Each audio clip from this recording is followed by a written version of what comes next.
अजीज़ दोस्तों, अस्सलाम वालेकुम। नमस्ते, सत श्री अकाल, गुड आफ्टरनून। आज सुबह धीरेन्द्र मेहता जी के प्रोग्राम में बातचीत हो रही थी, तो उस पर कुछ पॉइंट्स ऐसे डिस्कशन हुए चाइना के और इंडिया के हवाले से और चीज़ें। तो मैंने कहा कि चलें छोटी सी गुफ्तगू आपके साथ भी हो जाए। देखें, ये जो चाइनीज़ इंकर्जन टू इंडिया या इन्वेजन टू इंडिया, और वो जो एक हवा जो पूरा फैलाया जा रहा था कि लद्दाख ले लिया और ये और वो, और कुछ जो बहुत ज़्यादा अपने आप को रियलिस्टिक वो कर रहे थे शो कि I am a realistic situation पे बात करता हूँ ये वो। हाँ, थोड़ा चाइना इस तरह के ये आपके इंडिया के जर्नलिस्ट वगैरह बातें कर रहे थे। तो राजदीप सरदेसाई ने राजनाथ जी से इंटरव्यू में ये सब चीज़ें पूछी और उसको मिस इंटरप्शन दे के किस तरह चीज़ें फैलाई जाती हैं ये आपने देखा ही।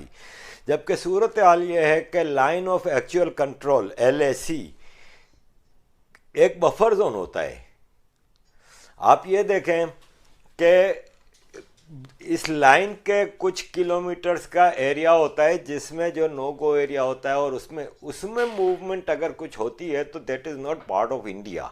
और राजनाथ जी ने अपने इंटरव्यू में ये क्लियरली कह दिया कि किसी भी इंडिया के पार्ट के अंदर वो नहीं आए, वो कई किलोमीटर दूर होती थी जो LOC से उनकी पोजीशन, तो वो थोड़ा आगे आते थे।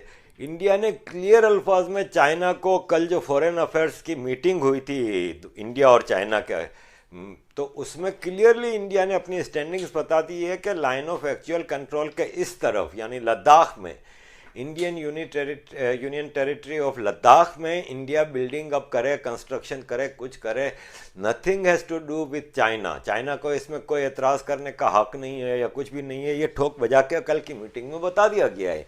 स्टैंडिंग भी ये क्लियर हो गई थी कि अप्रैल से पहले जो स्टैंडिंग थी फौजों की और सिचुएशन की, उसी पे रहना मुनासिब है। ये इंडिया ने दो टोक अल्फाज में बता दिया है। अब मसला ये ऐशन आती है ना, तो आपके यहाँ के कुछ जोरनोज हैं ना, वो खुशी के मारे निकल पड़ते हैं, हाँ चाइना ने देखो इंडिया के अंदर हमला कर दिया, और ताने मारेंगे। वो आपने इंडिया की फिल्मों में देखा है ना कि बेवा औरतें होती हैं, तालियां बजा के ताने मारेंगे कि ये देखो ये हो गया वो हो गया, बद्दुआएं देंगी।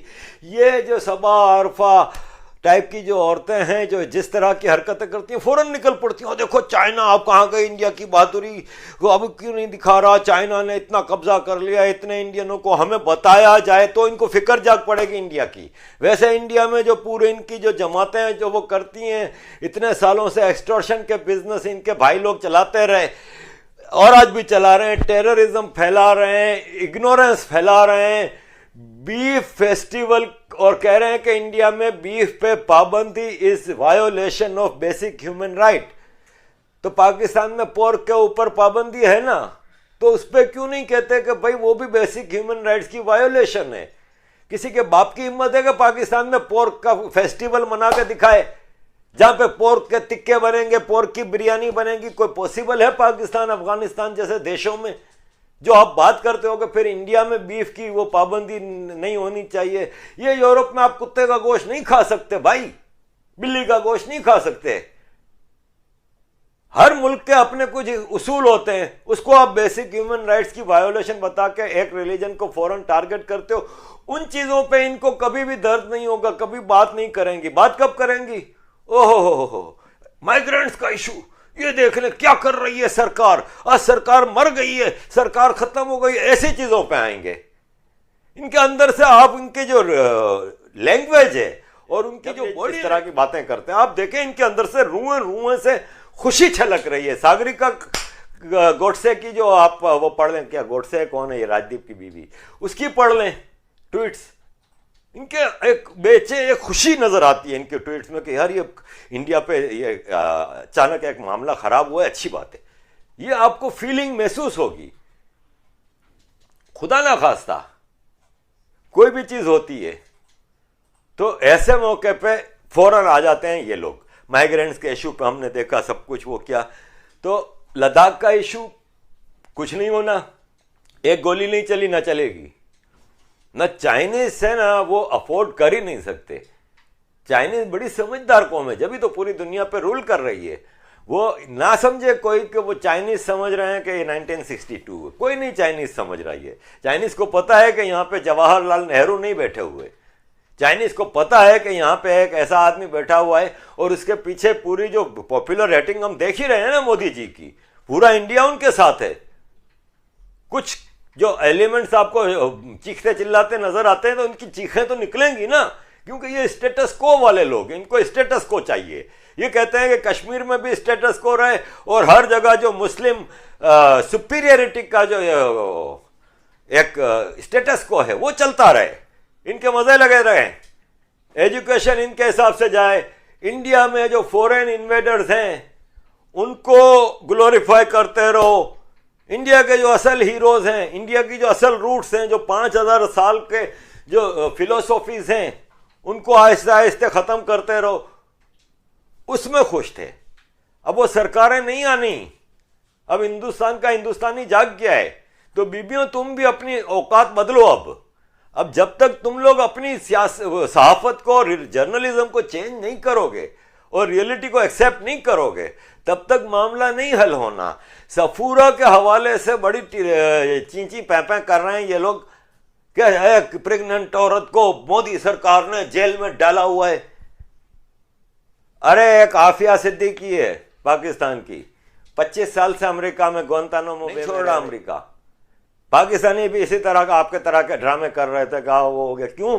इसलिए कि वो पकड़ी गई थी, साइंटिस्ट थी अमेरिका में, अमेरिका से, वहां अमेरिकन नेशनल थी, पाकिस्तानी ओरिजिन की, वहां से तालिबान की मदद करने आई हुई थी, काबुल से, अफगानिस्तान से पकड़ी गई थी। तो जब एक गलत काम करते हैं ना ये सफूरा साहिबा के प्रेगनेंसी को लेके बहुत सारे लोग आ रहे हैं, तो मुझे ये बताएं कि इनकी तकरीरें देखी आपने? मैं तो इनकी वीडियोस देख के, ये प्रेगनेंसी में वायोलेंस पे वो कर रही हैं, और इनकी लैंग्वेज देखें, मोदी टेररिस्ट और हिंदुत्व टेररिस्ट, और कोई कह सकता है पाकिस्तान में ये? किसी के बाप की हिम्मत नहीं है। और फिर प्रेगनेंसी उस वक्त नहीं थी जब ये तकरीरें कर रही थी सफूरा, जब वो इंस्टिगेट कर रही थी, जब दिल्ली की गली गली में आग लगी हुई थी, तोड़ फोड़ हुई थी। आप वीडियो तो गूगल पे जाके देखें ना वो, कि किस तरह, जिस तरह आज आप वॉशिंगटन को दिखा रहे हैं और उस पर कुछ लोग जो सेलिब्रिटीज तस्वे बहा रहे हैं अमेरिका की सूरत हाल पे, अपने देश के मामला पे इनकी जबान बंद हो जाती है, इनकी सारी विस्डम धरी की धरी रह जाती है जब अपने देश में चीजें चल रही होती हैं। लेकिन कोई देश के ऊपर कोई मुसीबत आ जाए तो ताने लेके फौरन आ जाते हैं ये लोग। सफूरा को रिलीज करना, सबसे पहला मसला तो यह है कि इसमें सरकार का क्या ताल्लुक है।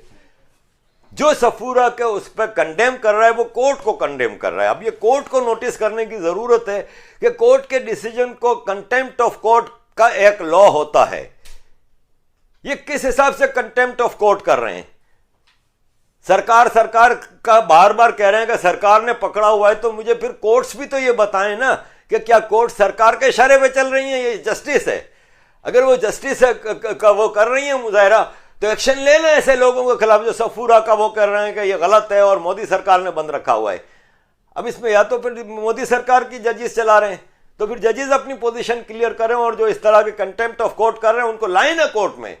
यही तो मसला है कि अर्नब को तो बुला लिया जाता है कि 14 घंटे बैठ के पुलिस स्टेशन में इंटरव्यू दो,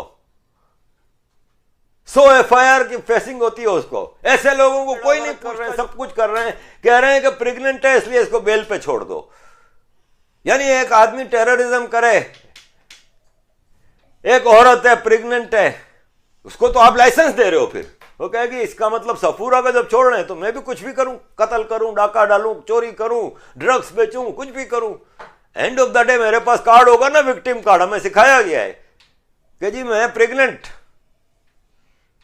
और वो जो 2 गिरफ्तार हुए हैं मुसलमान जिन्होंने फीमेल एलिफेंट को जो खिलाया था बॉम्ब, वो प्रेग्नेंट नहीं थी एलिफेंट।